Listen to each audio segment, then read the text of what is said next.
Welcome to Not Your Ordinary Parts, a podcast where we talk about hard things associated with the human experience with the goal of increasing awareness, growth, and healing. You may hear information from professionally licensed therapists, life coaches, healers, doctors, etc.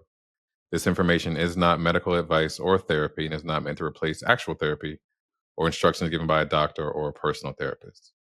I'm your host, Jalan Johnson. My guest today is Mary Toolan. Mary is the CEO of Scapegoat Child Recovery and a globally recognized expert in healing from family scapegoating, parental bullying, and family mobbing. She has dedicated her life to guiding survivors of this deeply painful and often invisible form of abuse toward full recovery, helping them break free from the psychological chains of their past. Her expertise comes not only from decades of research, training, and hands-on experience, but also from her own lived experience as the family scapegoat. Mary understands this wound from the inside out, and she has spent years developing a groundbreaking approach to healing that has transformed lives. She's a sought-after speaker, regularly featured on podcasts and global healing summits, and in 2023, she launched a transformational online retreat that brought together over 1,700 participants from across the world for a week of deep healing, community, and breakthroughs. Mary is on a mission to expose the truth about scapegoating, the devastating impact it has, and the fact that it is possible to heal. And she is living proof that being cast as the family scapegoat does not define your worth or your future. And by means of her journey, training, and her deep personal work, she has built a bridge and is helping as many as possible get to a place of healing and true freedom. So, Mary, welcome to the show, and thank you so much for being my guest. Thank you very much, Jalan. Delighted to be here. Thank you very much. I gave a brief introduction, but so that the audience can get to know you a little bit better, would you mind giving us a little bit of background about yourself and how you got to who and where you are today, please? Sure. I'll go back to 2018, which was the year I went no contact with my family of origin. I was forced to do that from growing up in the role of the family scapegoat. And then a year later, I started posting on Facebook about dysfunctional families and the role of the scapegoat child, educating people. And those posts picked up a lot of interest. And after a year, they did go a little bit viral. And I also pivoted my coaching practice to go in and help people who were in the role of the family scapegoat and to share the knowledge and the wisdom, the techniques that I found myself through my own research to be able to heal from the complex childhood trauma of being the family scapegoat. So I've been helping people now for 5 years, have an audience all over the world, clients all over the world, do one-to-one coaching and educate on my social media platforms, YouTube, Facebook, Instagram every day as well. So that's a little intro. Thank you for that. So going no contact with your family, that had to be tough, huh? And then, well, that had to be tough, right? Can you talk about that a little bit? What it was like for you to have to basically dissociate from your family of origin? Yeah, so that was when I was age 43. So it took me 43 years to get to that point. And I actually never got to that place mentally. I still wouldn't have been able to go no contact just from my mind, but it was my body that was deteriorating. My immune system was deteriorating. I was getting very sick when I was going to visit them, and it would take me weeks to recover. And I was also having hospital visits as well with scary appointments and all like this. So I knew it was being around the toxicity and just the impact of decades of bullying that was really affecting me that way. And yeah, it was my body that told me, like, no more. You just can't do this. And I still really couldn't get there in my mind, but somehow it was just something I had to do. I was forced to do it. I didn't really want to, but Yeah. I'm sure that's tough because It's your birthright to have community with your family, but when your family is making you sick, to make that decision, I have to cut my family off. That has gotta be tough, and your body knew, and I Mm, think your body was at a point to where if you didn't know how to say no, it was gonna say no for you. that's what it was coming to. Mhm. Exactly. It goes against Mother Nature to Yes. do that. Like I was clinging on for decades, like not even childhood, like for decades of my adult life that really wanted to belong with these people. And I would have been part in denial. There's a big trauma bond there. Like you don't want to just not have these people in your life. It's like, um, you're cutting off from your family of origin, you're cutting off from your lineage, because like I'm no contact with all extended family, nieces and nephews, everything like that. So just kind of in one fell swoop, all those people are gone. They'll be gone forever. So it's like Mhm. losing everybody. And then it's just like moving forward in your life, um, not having that safety net. Well, wasn't really a safety net, but you kind of pretend it's a safety net. Yes. So you're just walking in the world without any lineage almost. It's like you're this kind of solo human in the world. It just goes against the grain of everything it is to be human. We're social creatures. We belong in groups. So that's probably why I couldn't get there with my mind. So the body keeps the score, as one of Mm. the books says. So, just because you had family, were you really not alone though? Because now you're alone because you don't deal with them at all, but even when they were in your life, like, could you say that you weren't alone? What do you mean by that? Sorry. Even though they were there, Yeah. like, did you feel like you had community? Like, what was the difference between actually leaving and being Mm. there and not being seen, I guess? Yeah, it reminds me of a post I have on my social media, which says something along the lines of there's nothing more lonely than being the family scapegoat and being around your family. So I think there's two things happening at the same time. Like one on one side of me, and this is a bit of IFS, on Mhm. one part of me is there, okay, I have a family, I have siblings, I have parents, and I love these people and I'm part of a unit and I'm part of a family. And then on the other hand, I knew the behavior was toxic. I was being abused. I could only be around them if I showed up as a small version of myself. And if I showed up as being unworthy, that's the only way I was acceptable to them. So from childhood and from all the bullying and humiliation and degradation that I experienced from the main cult leader, um, I went into denial because I had to go into huge denial in my childhood to survive childhood, because age 5, age 10, I can't walk out and get a job and get a place to live. I needed these people for survival. So in order to survive psychologically intact, I had to tell myself that I deserve to be treated this way and I am unworthy. I am the lowest of the low and I'm a bad person. So it's all this kind of inner negotiation to survive and pretend everything is okay, because in a dysfunctional family unit, there's abuse going on, invisible abuse and also not invisible abuse. And then the party line is we're all brilliant, we're all okay, everybody's fantastic. And then in society, they present, an amazing facade in society as well, which is also difficult as a child because I see the facade in society and I want to believe that facade, Mm. because all society is saying, oh, you're an amazing family and what lovely family you have and everything like that. I want to believe that. So there's the huge amount of denial happening.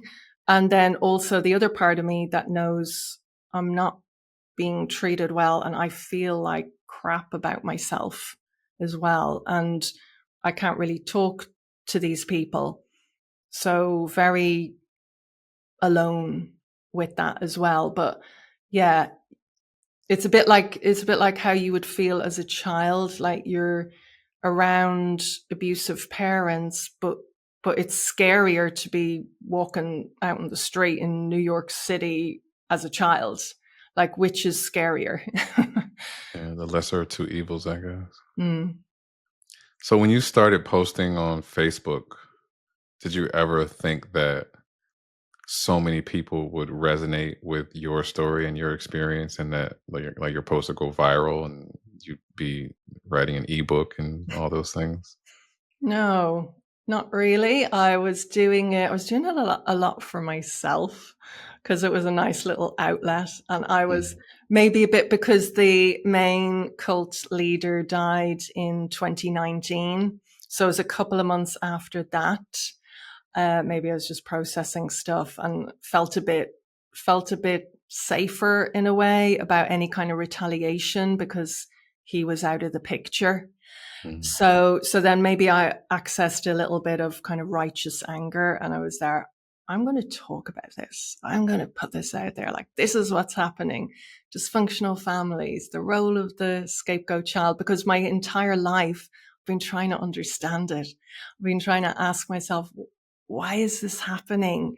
Why are they treating me this way? What can I do to make them stop hurting me? Why won't they understand that they're hurting me? And what can I do to fix this? mhm, So that was my entire life, always like my mind trying to understand and get to the bottom of it. And I grew up in the 1970s in Ireland. And when I was in college, when I was age 17 and 18, I would go to bookstores. I would go to the psychology section of the bookstore, try and read books. Like, how does the human mind work? Why are these people doing this? Why do I feel this way? And then when I was studying music in Trinity College, I would go to the psychology section in Trinity College and see if there was any books there that could help me, because I didn't have TikTok. I didn't have mhm. Instagram. I'm terribly sorry that you had to go through this and that these individuals made you feel like you were the problem. But oftentimes we can bounce back from trauma and find a resiliency that allows us to have a voice and to help others. And I believe that that is what happened in your experience, because now you're a shining light for others who experience these same things. And it sucks that it had to happen to you. But also, I guess there's this silver lining that you can say. And I don't really know how you would feel about that. Like, you know, why me, maybe, is what a lot of survivors feel like. I understand that a lot of us develop kind of superpowers out of what we go through, but also there's this, well, why did I have to go through that type of feeling? Did you ever feel like that as well? Um, well, now, like, I absolutely love my job. I love helping people. I get so much joy, satisfaction. I love what I do. I don't know if I think about it that much. It's just because after I went no contact, it's just like, how do I survive? What do I do?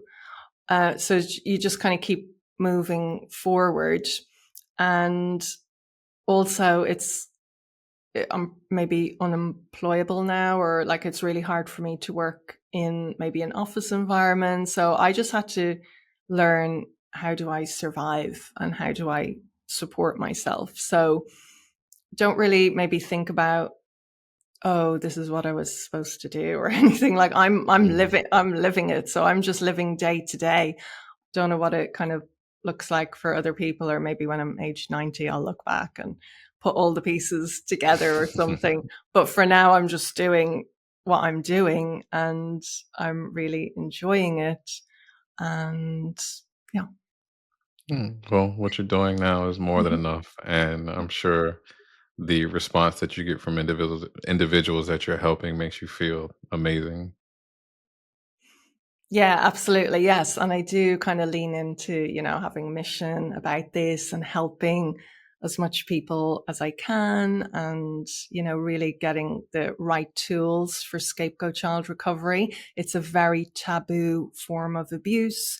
I don't know Mm, if professionals are taught about it or understand about it because the experience I've had, the experience my clients have is that professionals are not skilled in how to help you overcome the complex childhood trauma that comes as a result of being the family scapegoat and being bullied, being ostracized, being pathologized. So I like to help people with that and get like tools and a framework to help them heal from this very specific taboo abuse. mm. I'm so glad that you do. But what I want to do now is kind of dig into scapegoating and what it is because it's often deeply ingrained into family dynamics, and people may not even realize that it's happening to them in the moment, until later in life. But for those who aren't really familiar with what a scapegoat is, or if they're being scapegoated, what can it look like in day to day life? The family scapegoat is the child who is singled out in a dysfunctional family unit to carry the pain, the unprocessed trauma, the shame of the lineage. So it's a bit like, the dysfunctional family unit will say, oh, we're all amazing, we're healthy, nothing wrong with us, but it's this child over here that is the problem. So it's very extreme as well because they will pathologize that child. They say, you're the one with the problem. This person isn't very well. And along with that, it's the child that poses a threat to the homeostasis of the dysfunctional family unit. A child who would be quite vocal, quite perceptive, like pointing out the dysfunction and saying like, why are you hurting my sibling?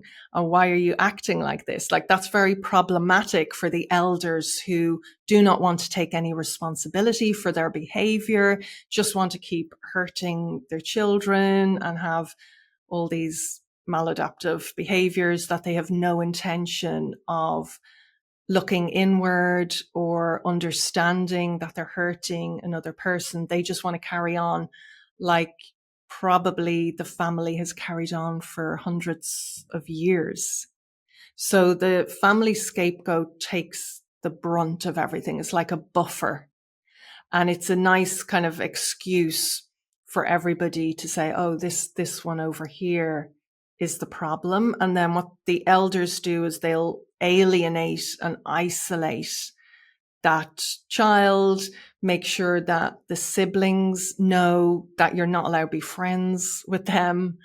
They have to be not allowed to have any allies, Mm, basically. So that makes the scapegoat then very vulnerable, where the scapegoat would be, well, maybe I am the problem. Like maybe, they'll often get sent to a therapist when they're a teenager and maybe get medicated. Like that will be an ideal scenario for a dysfunctional family to have, the identified patient as well. So yeah, it just acts as a buffer. It allows the homeostasis continue on for generations or for, decades and decades. And then it just flows down onto the next generation. But it pits siblings against each other as well. So just very dysfunctional, lots of abuse taking place every single day. And then the scapegoat is the person who suffers a lot because of that. In your research, have you been able to like identify maybe where this started? Because you said it can be generational, like, and hurt people. So how does, I guess, the abuse begin in a family, and is the scapegoat usually like the cycle breaker, the one who is not willing to put up with it. And because of that, because maybe there's not language in the family to say we're hurting, so we make excuses and we do this and we do that and we have dysfunctional behavior. Like, where does it come from, and how is the scapegoat the person who is, I guess, the one who's dumped on? Yeah, the scapegoat is the person who's dumped on because they're a liability. They'd be the one speaking out about it and being honest about it, having a strong sense of justice, like this is not okay. So and they also might have, be intuitive, have gifts and talents that could be triggering to the elders. So in terms of like generational trauma, maybe the elders had gifts and were artists or something like that, but they never got to actualize their potential. So, and they're hurting about that. So then this child comes up and they're very talented and it just brings up all the pain of the parents. That's just one little piece of it. So yeah, because if a child is not saying, well, what's happening here? This is wrong. If they're just going along with the parents, they're not really a threat. So they don't really need to be silenced.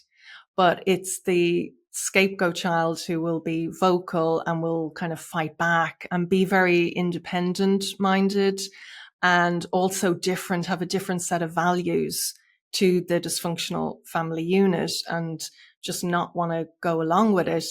They become like a troublemaker. They become hard work for the elders. Like, what if that child goes out and tells their school teacher what's happening? What if they tell the neighbors what's really happening inside?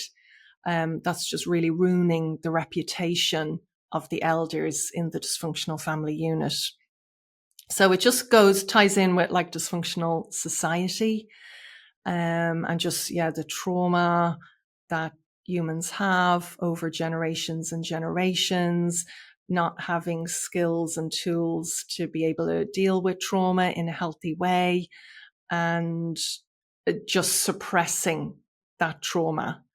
And there's a lot of shame, a lot of skeletons in the closet in dysfunctional families. They don't want to deal with that, but humans, it's going to come out some way. It's going to come out in a toxic way. So lots of different complexities, lots of different dynamics playing out in the dysfunctional family. So could jealousy be a big part of it?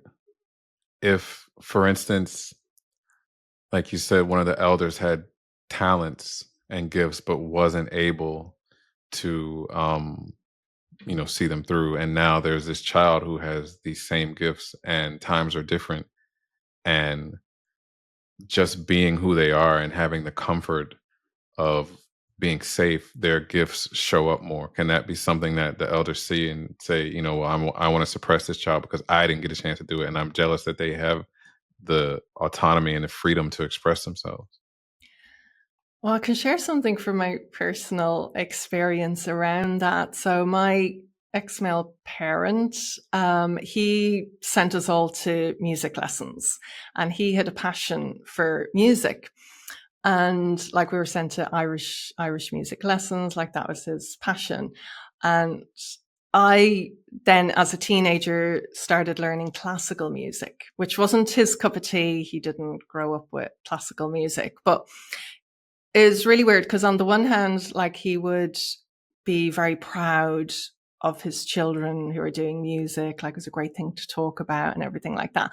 But behind closed doors, when I was studying my music degree and as a teenager, he would bully the crap out of me about music and about like any concert I was doing or anything. He would, have this line where he would say, "Oh, how many mistakes did you make?" And anything to kind of tear me down with that. But I do kind of understand that he had a passion for music and he didn't get to learn about that. So I guess he tried to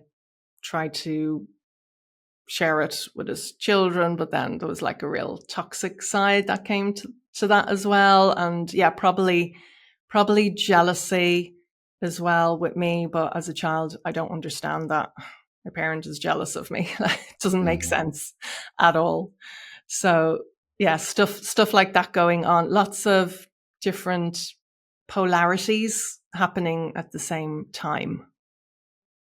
It sounds like control is a big aspect of it as well. So I want my children to make me look good, but not look better than me almost. Yeah, That's what it sounds yeah, like. yeah, exactly. Exactly. Um, and then yeah,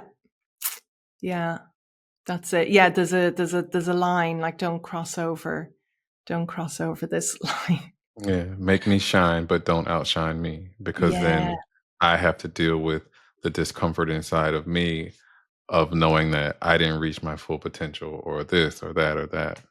yeah, Mm. that's it. Yeah, yeah. Were there other times where you realized that things were unfair in your childhood but couldn't really understand why? Um, well, it's just on like from my earliest memory. So that parent also. So he had a tape recorder. So I grew up in the 1970s. So he had this old tape recorder. And when I was maybe about 10 or 12, he played the tape recorder. And it was me when I must have been about age 4. And I was reciting a nursery rhyme. And it's, do you know Jack and Jill? Is that a universal one? Jack Yeah. and Jill, what the hell? Yeah. And then at the end, the last line is, and Jill came tumbling after. And I was like age 4 and I was reciting this. It was being recorded. I say the last line and then he goes, and Mary came tumbling after. And, just in his normal kind of spiteful way. And I said, no, that's not nice. He just burst out laughing. So that was basically the theme. That was the theme. Like he just kind of this humiliation. And then like he played that later when he was playing it later. And when I heard it again, thought it was absolutely hilarious. So trying to be this kind of comic, but at other people's expense and not having any empathy about it. There was nothing I could do about that either. I didn't have a voice, try to say something to him, but he just laughed his head off. Um, Absolutely nothing I could do. So yeah, control. Like I am the king of the castle. What I say goes. You have no power here. You have no voice, and I don't care what you say. I get to do whatever I want. You know what I've noticed? That usually happens in cycles. So for people who are voiceless as a child, when they have the opportunity to be an adult, they're trying to make up for lost time and now feel that power that they lost by doing exactly what was done to them to the next generation of children. And you see that dynamic in the workplace, in families, almost, and a lot of places. It's people who are disempowered trying to establish some semblance of power, but in such Mm. an unhealthy and toxic way. Yeah, yeah, it is, and it's just a pity that they can't they can't self-reflect and they can't understand what they're doing. And it just continues for decade after decade after decade, and there's no end to it. It's very frustrating. Mhm. Because I'm sure anybody as a scapegoat would love nothing more than to have healthy relationship with their parents and to be able to get on and just enjoy each other's company and get to learn from the previous generations and get to have connection and everything like that. So it's a painful dynamic when that's not possible. And of course, as the scapegoat, like we try for decades and decades and decades. It's very hard to let go of the hope that it could be better, because you can see your parents how they interact with other people when they're on their best behavior, and they just look like, I'd like to know that person, I'd like to they sound okay. I'd like to hang out with them, but it's a different story behind closed doors. And it is quite sinister as well behind closed doors. Yeah. Um, a lot of scapegoats, I would think, would internalize that they're the problem. How does that and how can that affect a sense of self-worth? It affects everything. Yeah. Self-worth can be in the gutter, Mm, because being the family scapegoat, the abuse is what I call identity colonization. So you're not allowed to establish your true identity. It's colonized. You're told who you are. You're told what you're feeling. You're told your identity, like you're a bad person. You're a problem. You're too sensitive. You're not doing things right, and you're dumb, and you've made a mistake. So you're really tunneled into this role of who you are. And then you might have in the family, usually a golden child, so they can do no wrong. And the scapegoat child can do no right. So you're exposed to that day in, day out, year after year, through your childhood, through your teenage years, all your brain development. So of course you're going to take that on as an identity, and it's very deeply wired into the neural pathways. So a lot of work to overcome that. And that's the process of identity restoration, which I call it. I like that, identity restoration. So you were speaking about gifts earlier, and let's say, for instance, you have been programmed to feel worthless because you've just been told over and over again, you're the problem, this, that, and the third. And innately, you may know that you have talents. Would you be afraid to express those talents? Like, let's say, for instance, you with your music, if you've been told over and over that, you're not good or you're not who you should be, does that then affect how you would use that talent? Would you be afraid to use it? Would you think that you weren't good even if you other people were telling you you were outside of your family unit? Yes, yeah. So you'd have a lot of distortion about what you think is true about yourself, and of course very hard on yourself. And also that kind of taps into the area of trauma bonds, where when you've had such complex childhood trauma, it's the very young parts of the brain, because they're in survival mode, can take on beliefs such as, like, if I surpass my sibling, for example, or if I am good at something, well, then something bad is going to happen, or I'm going to get punished. And that can just be something very, very visceral feeling, and it's just going to keep you suppressed for decades of your life. So a lot of complexity in the type of abuse and how it's showing up can be very deeply ingrained. And it kind of ties in with things like parentification, where the parent will have the child be responsible for their feelings. Like, Mm, just a lot of enmeshment and a lot of distortion, because the abuse was so extreme in childhood. And if a child is very gifted at something and that's their natural way of being, to try and suppress that takes a lot of energy. It's a lot of energy. So you've got the parent is suppressing it. So then your mind has to suppress it to yourself as well.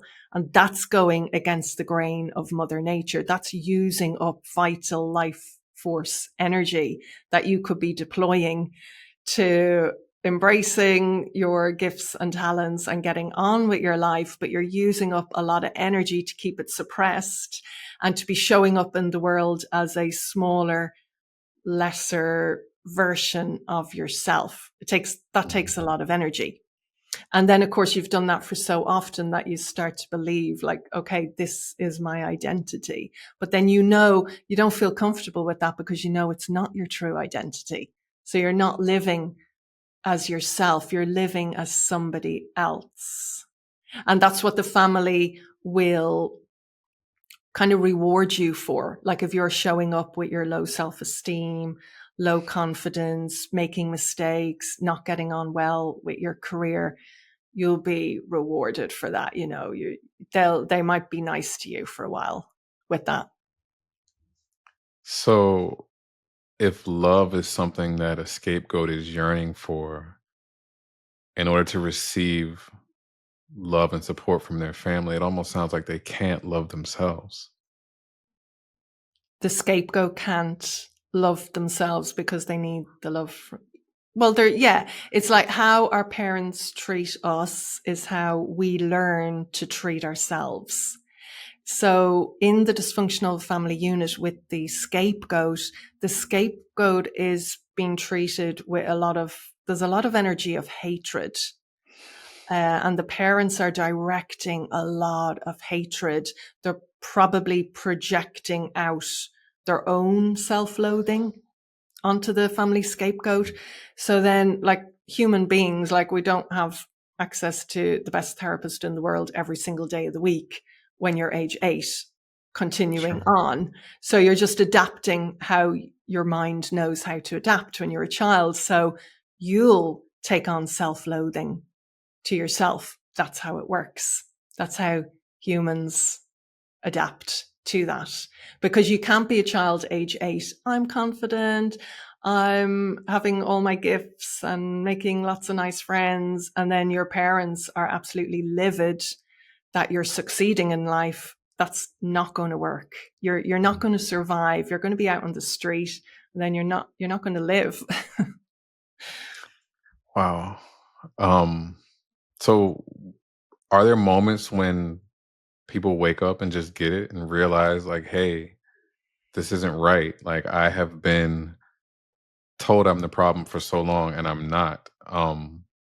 What are those awakening moments like for scapegoats and what normally triggers them? I wouldn't say it's one kind of light bulb moment, because we're swimming in those waters from day dot. So that's your normal. Like I'm being abused. People are mocking me, jeering me, laughing at me. That's just my normal. Like I'm just expecting that. Like I don't know what it's like to grow up where people are not doing that to me. I don't know what it's like to grow up to have parents who just let me be as I am.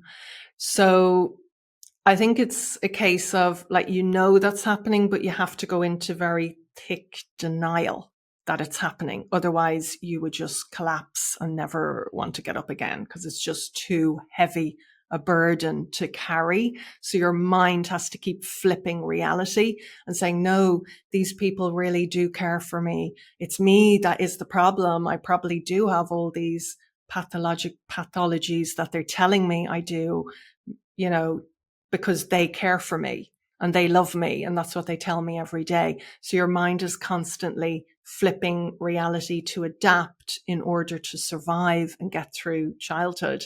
And of course, in childhood, your brain is still developing. So you've got the logic and rationale that a child has and a teenager has. And then when you come into adulthood, you have to rewire those pathways. The energy that it must take just to process all of that. Like you probably are left with nothing for normal life or and I think that's why it takes such a toll on the body. Like you said, you were constantly getting sick. Yeah. A lot. I think I've like spent my whole life thinking about this. Like every single day is like thinking about this. When I went no contact, it was thinking about it, like just processing it. Not even going over the same thing, but processing. Okay, I've got this limiting belief. Okay, how do I heal this limiting belief? I've got this trigger. How do I heal this trigger? And then trying to understand, you know, the generational trauma in my lineage that had me get born into this family and the dynamics that I experienced, trying to come to terms with everything. Yeah. It's just, maybe it's just me. Maybe I just think about things a lot. No, I don't think so. I mean, I'm just hearing you and I'm saying, man, that's gotta be exhausting and the toll that it's gotta take on you mentally, emotionally, psychologically, it's gotta just be draining. Yeah, and I guess when you're the family scapegoat, you don't know any different. Right. That's just your life. You're born into that, and everybody wants to have good connection with your parents. Like people say, family is everything. Family is so important to me. It's important to every single human being on the planet. Like family Right. is very important to me as well, even though I'm no contact. It's just important to everybody, and you just have Right. to adapt. And if you're forced to go no contact, that's important. That's an important issue. What are some common tactics that toxic families will employ to keep that scapegoating cycle and dynamic? Um, I guess to keep the person who's being scapegoated in a scapegoat role. Yeah. That would be like the cycle of abuse. Mhm. So when I speak on my social media, like I obviously talk about all the things they do and the bad things and the abuse that happen. I don't really talk about the times of calm and where they're not abusing you or where they are buying you things or like these moments of calm. And some people can get kind of tricked to say, oh, well, if they were just, they could be nice to me, they just don't mean it. But that's the cycle of abuse. If my family were abusive to me all the time, I probably might have been able to leave when I was age 21 and never go back. But I was caught up in a trauma bond with them. So they will do a lot of pathologizing. You're too sensitive, you've got a problem, you're not thinking straight, and kind of more severe things along with that. A lot of gaslighting. Gaslighting. So there's in dysfunctional families, there's the don't talk rule. So if you've got a grievance, which the family scapegoat would have because there's bullying taking place, not allowed to have a conversation about that. Like, that didn't happen. No, you're overreacting. You're not remembering that correctly. I never said that. I never said that. So you don't get anywhere. You don't get anywhere. You just learn. You just learn that you don't get anywhere. Also, if you try to, which I did many times, try to advocate for my basic human rights when I was a child. And I remember one moment when I was about age 12 and the ex-male parent was doing what he normally does, like kind of poking me, prodding me, mocking me. And I got angry and I said, like, stop doing that. And, he's just going to mock me and laugh at me and get my two siblings to laugh at me. Oh, Mary's saying we're not allowed to do this. Mary's saying this is hilarious, and just make a complete joke out of it. I think at that moment, I just kind of gave up on the anger. Like I'm going to be shamed for the anger. So it's layers of abuse on top of layers of abuse. Is very dehumanizing, and you just shut down. You can't. So the fight, flight, freeze, can't fight back. I'm not going to be able to fight back against this strong adult. I can't run away because I'm age 8 and I need food and shelter, and I can't get a job when I'm age 8. So the other option is to just go into a freeze response, which I did when I was age 12, just like really shut down, didn't really speak. I was very vocal as a young child and not afraid of adults. As a teenager, it was the complete opposite. I remember all my teachers and music teachers used to say to me, Mary, let your hair down, Mary. You need to come out of your skin or something like that. They used to think I was labeled as shy, but I wasn't shy. I was just, in a protective mode because anything I said at home was generally mocked and Mhm. imitated, and I wasn't allowed to have a voice. So yeah, a lot of control as well, as you say, very controlling environment and lots of monitoring and just a lot of abuse. It almost sounds like there's that carrot being dangled in front of the horse because you want it. And like you said, if it was bad all the time, it would be easy to Mm. separate. Mm. But then when there are those moments of what you're really yearning for, I think that's what can keep the cycle going. Yeah, things like family occasions and Christmas and weddings. You don't want to miss out on that. You don't want to Right. have to deal with the ramification and the mindset of, oh, I'm separate now and I'm not part of this family and they've ostracized me. And, the only way I can be around them is to show up as the identity that they have put on me, that Mm. I'm unworthy and I'm not as valuable as them. That's tough. It's such psychological abuse. Like I wonder what the brains of scapegoated children look like if they were to be compared to other people who go through other types of trauma. Um, I'm sure it's very similar, very very similar. But I remember seeing something that people with childhood trauma, their brains look similar to the brains of like war veterans who've been fighting in wars. That trauma is the same, and that kind of just blew my mind. But the psychological toll that it takes, I don't think it matters how you get it. It's there. Mm. Yeah, it would be the amygdala, the kind of Alarm like center, yeah. red, yeah, the alarm is going off, and then just very easy to get triggered because the world isn't safe. Other people definitely are not safe, and they can Yeah. attack you at any time. And then the younger parts of the brain get frozen in time. So they don't realize that now you're an adult and you have resources and you have education. You've got a different perspective. Like other people say in your new job, they're not going to go for your jugular in the same way as your parent did. But the Mhm. mind can't really grasp that. They're entering into that situation with a threat level of level 10. Like if this person says anything to me, I could be annihilated. That's what the brain is thinking. And you can't override that with, oh, it's okay. I'm age 42. I'm going into my new job. They're not going to annihilate me.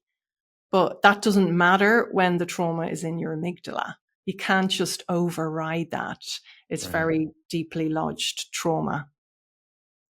So once someone, I guess, gets to a point of understanding and they realize that there's nothing left that can be done or salvaged, how hard is it to go no contact and walk away?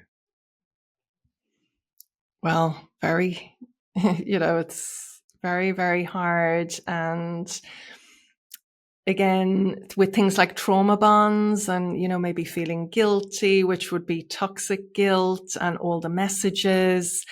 So for some scapegoats, the family would not want them to leave, which was my case. And then when I did leave, there was hoovering. And just to identify as well, there is another scenario where if the scapegoat walks away, they're just dropped like a hot potato and no contact or no communication from the family members. So it's very quite extreme in that way. The version I got, which I knew I would get, would be the hoovering. The hoover, we need you back, get back ASAP. This person is getting ill. You need to get back. You're stressing us all out.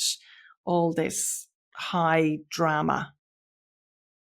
Do you think that that happens because if you leave now the world sees that there's a divide in the family and they have to answer questions about, why did Mary leave? What's going on? You guys aren't as perfect as you said you were type stuff?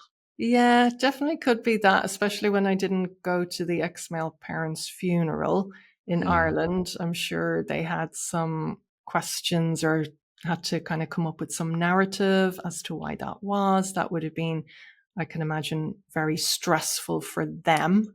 yeah. And I can't remember, got a blank. I've just completely gone blank. No, you're good. You're good. How do you help people deal with the emotional pain and struggle of having to separate and choosing themselves? Yeah. So this part, what I do is inner child work. So working Mm. with the inner child, because scapegoat child abuse is complex childhood trauma. Sorry about the sun shining in there. No worries. all the all the trauma is with the child. It's not adult trauma, which would be a completely different kettle of fish. It's the child, like the child brain, the limiting beliefs, like I'm unworthy, I'm a bad person, and I'm maybe not allowed to leave my family because something bad will happen. So definitely establishing a relationship with the inner child. So say, for example, somebody who goes no contact, um, or when you grow up as the family scapegoat, you have a attachment rupture with your primary caregiver. Like, as you were saying earlier, like there's no love. There's no love in a dysfunctional family. So as an adult, we can repair that ourselves. We can do the inner child work. So the inner child is really feeling abandoned.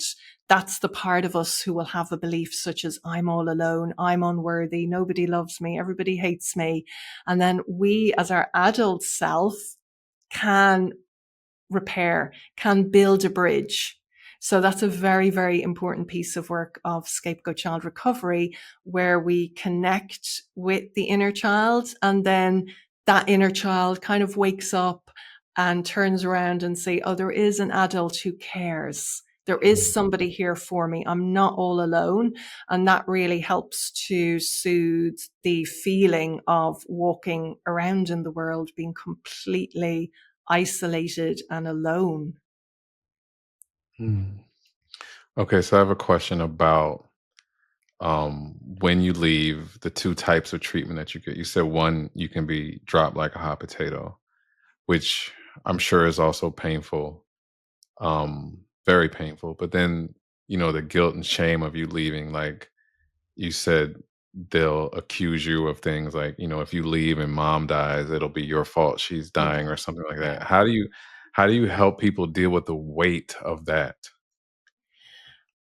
Again, that would be working with the inner child and the Mm. beliefs. And when I am working with people on a one-to-one basis, I can work directly with their subconscious, which makes that a whole lot easier. So, because those things like guilt, the toxic guilt, that's coming from decades and decades and decades, and that originated in childhood. So the parts of a person's psyche that are really hurting with that, really in so much conflict, it's going to be a very young part of the person. So it's the interpretation of a child, and it's how a child thinks. And a child is very self-centered naturally. That's just the natural developmental stage of a child. So if something bad happens in that child's life, they're going to blame themselves. So unpacking the neural pathways with that and releasing the trauma, releasing the effects of that, releasing that limiting belief. So a bit of, you really have to connect with that part, which is what I do when I work with my clients. I connect with the subconscious part that carries that. It's very hard. You can't do it consciously. And then we get to understand that part, a bit like IFS, and understand the motivations and why it believes it still needs to carry that limiting belief. Negotiate with that part, allow it to release the belief, and then you get more access into your resourceful, wise adult self. Because what happens with these parts who are very traumatized, they're very dominant in your system and they can just flare up. Even though we try to hide them away and exile them so they're not interfering with our adult life, they still very, very much interfere with our adult life, which makes living as an adult when you're a family scapegoat, when nobody's helped you heal the trauma, very challenging, very difficult. I mean, hearing you explain these things this way, I feel like so many people who may not have even known what was happening. Like, this is just their baseline. Like, this is normal for me to experience this. But to hear it like this and for it to be explained, there's got to be so many people who feel so much relief from saying, yes, like that is my experience. And then being told that, no, it's not you. You're not bad. You're not all the things that you've been told all your life. It's okay for you to be yourself. Like, there's got to be so much freedom that comes with that. And what I want to ask is, for someone who has been the scapegoat and is now realizing that they can let their hair down, so to speak, what advice would you give to someone who is struggling, trying to cross the bridge to themselves and self-love and self-worth and all those things, when they may still not have been able to detach from their family, and their family is still, poking them and telling them that they're the problem? Yeah, it can be very, very confronting, especially if you come across something online and it's like, oh my God, this is me. Very confronting. So just taking it in baby steps. And my content can be, it does come with a trigger warning. I'm kind of blunt. I don't sugarcoat anything. But for a person who is coming to this, fairly new, go very, very slowly. If it's possible to work with a professional who does understand it, who can help process the emotions around it, obviously that will be really, really helpful. And then maybe starting into doing some inner child work, just bringing in some compassion, maybe if they have a photograph of themselves as a child, which would help bridge the gap, because you can say to yourself, okay, I'm an adult now. I don't live in my childhood home, hopefully, and I have my own life now. It's been decades since I was age 5, and just getting a bit of distance there and sending some compassion back to the child that you were, because you've got the understanding today as an adult that that was not right. That wasn't right. And of course, I couldn't understand anything when I was a child. And of course, I had addictions. And of course, I had all this maladaptive behavior. Nobody helped me with that. And even like all my clients basically spend decades trying to find answers, trying to find solutions. It's not that they're not out there seeking solutions, but they're finding that they're coming up short with help that goes all the way to help them. And so they'll get a little pieces along the way, but they still find that they're struggling with the impact of complex childhood trauma, because it's so severe and it impacts every single facet of your life. Mhm. So let's say someone listening goes and looks at your content and they're really interested in learning how to heal from being a scapegoat, and they decide they want to work with you. What can they expect to get from you? They can expect a framework of recovery that guides them through each step of the way, and definitely the skills for the inner child. A lot of people have done some inner child work, but the inner child work for scapegoat child recovery goes to more levels with it. There really has to be a two-way communication, and it has to be very consistently done to build the trust and to get the inner safety. So they're the core foundational tools for scapegoat child recovery, is to start to get some inner safety and inner trust. That's what I help my clients with. Is it difficult for individuals who grew up as a scapegoat to feel comfortable, feeling safe? Yeah, because the nervous system will generally be dysregulated, and it will be difficult to regulate the nervous system, and the nervous system can be sensitive to triggers. Like one little trigger can just send you off for days. So yeah, that is one thing to also be working on as well. Mm. Thank you for that. Okay, I want to ask a question a little bit personal. With all the work that you're doing to help others, what is it that you want people to know most? that it is very common. Scapegoat child abuse is very, very common, and it's very, very taboo. Not many people know about it or know how to heal from it. So if you have been struggling to heal, it's not through any fault of your own that you're not getting the results that you need. It's because people don't understand the abuse. And if they don't understand the abuse, they don't recognize the abuse, how do they know the impact on somebody's psyche, and how do they understand how to help the person? So was the case for me. It's the case for most or all of my clients, that they're searching and searching for decades to get solutions, and they're coming up short with that. So I would like to say to them, absolutely not your fault. It's not for want of trying that you're not able to get the results that you want in your life and that you deserve. That was beautiful. Thank you. If you could describe healing in 3 words, what words would they be? That would be, first one, definitely self-compassion. So just mustering up as much self-compassion as you can. And that's going back to if you have a photograph of yourself as a child. Second one I'm going to say is gentleness, because in a dysfunctional family, it is brutal. Absolutely. It's a war zone. So gentleness, if you can bring that into your recovery, is amazing.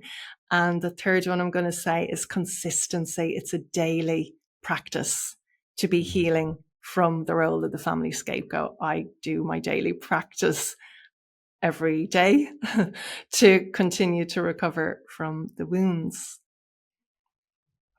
Thank you for that. Okay, last question. If you could use your platform to educate anyone who may be struggling with their mental or emotional health and might be uncertain of how or where to start, what would you say?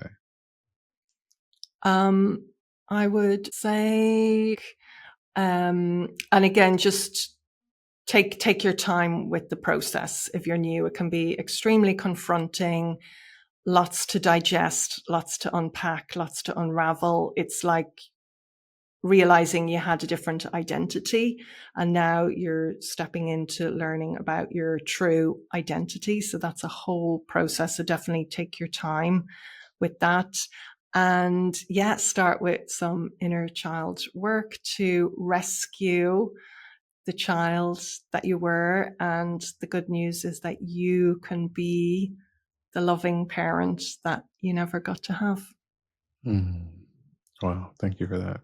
Thank you so much for agreeing to do this with me, for sharing your deeply personal and vulnerable story, the work that you've done, and then also for, taking your pain and turning it into gifts for others.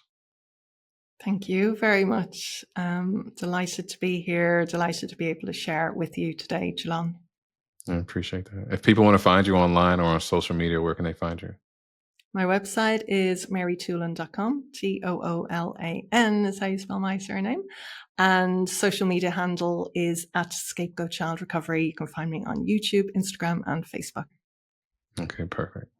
Well, again, Mary, thank you so much for this. I've loved this conversation.